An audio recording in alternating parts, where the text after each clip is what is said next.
I'm going to do is just undo these. Don't lose them. You can see they're getting a little corroded.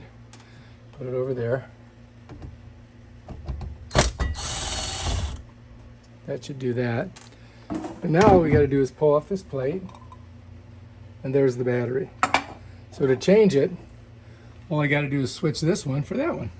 Pretty simple. You just pull it out right here. See? Comes off. So there's the male and female. So this is the one that we just took off. Let's put it over there. Here's our new one. And now what we're going to do is we're just going to put it in there, smush it in. Bam, done. Then we're going to push it right back inside here. There's a little catch here, so you got to kind of tilt it and then smush it in.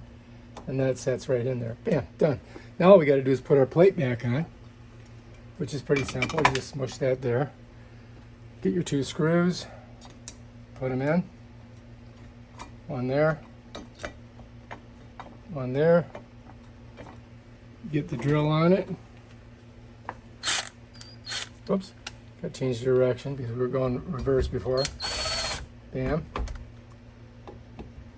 Whoops. Get her in there. All right, we're good. Now we got to test it. See if it works. All right, so what we're going to do is just open it. I'm going to close it right here. Now it's closed. Now I'm going to enter the key. And the cool thing is it keeps your old code still in there. There we go. Working. New battery. Bam, done. All right, if you like this video, subscribe to my channel. Check out my other awesome videos on how to do stuff like this. Bam!